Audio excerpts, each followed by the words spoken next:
हमी भाव मिळालाच पाहिजे। शेतकऱ्याच्या शेतीमालाला हमी भाव मिळालाच पाहिजे। वन जमीन कसणाऱ्याला 10 एकर जमीन मोजून मिळालीच पाहिजे।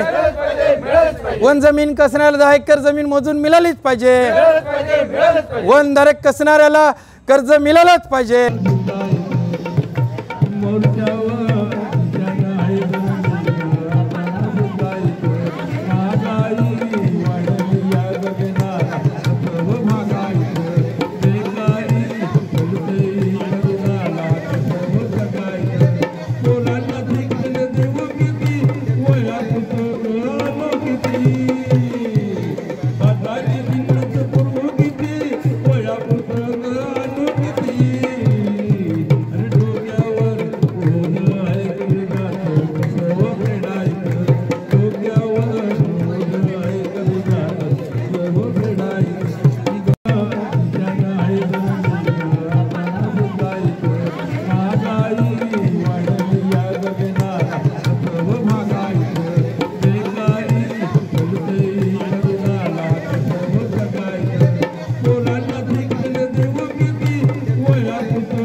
दादा, तुमचा सकाळी मोर्चा होता, हा साधारणतः 8 तास मोर्चा चालला आणि संबंधित विभागाच्या अधिकाऱ्यांची आज तुमच्यासोबत काही चर्चा झालेली आहे, बैठक आयोजित केली होती। काय मुद्दे होते, काय मागण्या होत्या आणि काय चर्चा झाली आज?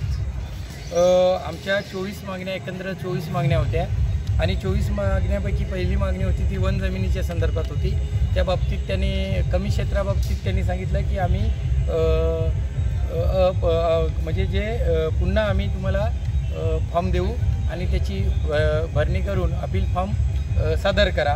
त्याच बाबतीत आणि ज्या जल जीवन योजनेचं, नल पाणी योजनेचं घरोघरी नल योजना मिळाली पाहिजे, त्या बाबतीत त्या कर्मचाऱ्यांना थोडं बोलायला त्यांची अडचण झालेली होती, त्याचं उत्तरसुद्धा देता नव्हतं आहेत आणि करोडो रुपये त्यांनी भ्रष्टाचार केलेला आहे। तर त्यांनी त्या जलजीवनमध्ये चांगल्या पद्धतीत काम करून सर्व तालुक्यामध्ये पाणी पुरवठा नल योजना दिली पाहिजे, ही मागणी। त्याचबरोबर MSCB बाबतीत बोलायचं झालं तर लाईट बिल भरमसाठ लाईट बिल होता आणि लाईट बिलवाल्यांनी MSCBवाल्यांनी कट्टांवर साहेबांनी ज्या नोटिसी बजावल्या होत्या त्यांनी त्या नोटिसी बाबतीत त्यांनी सांगितले की कमी करून 0 रुपये करून देतोय। ह्या चुकीने आमच्याकडून चुकी मान्य केली आणि चुकीने झालेलं आहे आणि जी अपूर्ण कामे आहेत ती ताबडतोब आम्ही सुरू करू। आणि रस्त्याच्या बाबतीत वाडा मनोर रस्त्याच्या बाबतीत जर बोलायचं झालं खड्डे बांधकाम विभागाकडून तर त्यांनीसुद्धा सांगितले की रस्त्याची कामे आम्ही लवकरात लवकर या 30 तारखेपर्यंत पूर्ण करू असे त्यांनी आश्वासन दिलं। वाडा मनोर हवे वाडा ते भिवंडी रस्तासुद्धा। त्याच बाबतीत सरकारी हॉस्पिटल बाबतीत जर बोलायचं झाले की अतिशय आरोग्याबाबतीत जे आहे कमतरता ती आम्ही तज्ज्ञ डॉक्टर नाही आहे ते डॉक्टरांनी कबुली केली आणि आम्ही लवकरात लवकर जिल्ह्याला प्रस्ताव पाठवू आणि तज्ज्ञ डॉक्टर वाडा रुग्णालयामध्ये आम्ही ताबडतोब उपलब्ध करू।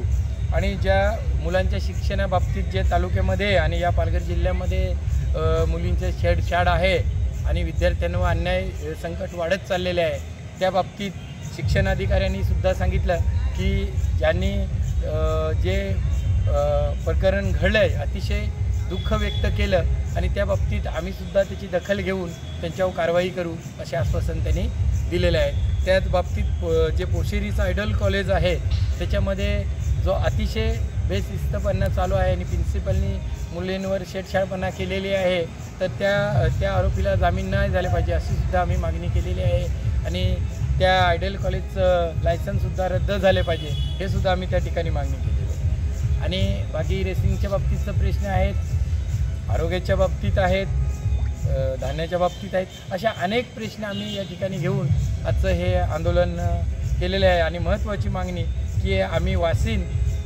ते वाडा आणि वाडा ते बोईसर किंवा पालघर ही मध्य आणि पश्चिम रेल्वे जोडण्यात यावी हे भविष्यासाठी अतिशय चांगला मागणी आहे आणि ही आमची मागणी कायमस्वरूपी असेल असं मी या ठिकाणी मला सांगायचं आहे की काही विभागाच्याकडनं तुम्हाला उत्तर मिळालं नाही आहे, त्या संदर्भात तुम्ही काय इशारा दिलेला आहे?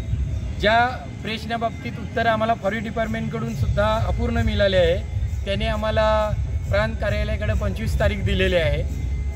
नल योजनेने सुद्धा 26 तारीख दिलेली आहे पंचायत समितीची आणि 1 तारीख कट्टांवर साहेबांनी सुद्धा MSCBनी सुद्धा दिलेले आहे। ST महामंडळाने 3 तारीख दिलेली आहे। प्रत्येकाने आम्हाला या तारखा दिलेल्या आहेत की या प्रश्नाबाबतीत बांधकाम विभागाने पण 3 तारीख दिलेल्या आहे. रस्त्यांच्या जिल्हा परिषद रस्त्यांच्या बाबतीत आणि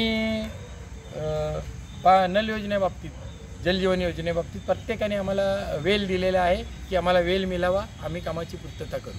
काय आंदोलनाची आपली दिशा असणार आहे? त्यांनी जर कामाची पूर्तता, आमच्या मागण्यांची पूर्तता केली नाही तर मात्र पुढचं तीव्र आंदोलन या वाड्यामध्ये प्रांत कार्यालय असेल, तहसीलदार असेल की गट विकास पंचायत समिती असेल किंवा खंडेश्वरी नाका असेल, बेमुदत रस्ता रोको आंदोलन, बेमुदत महाघेरावा आंदोलन ही आम्ही पुढच्या आमची दिशा असेल पुढची.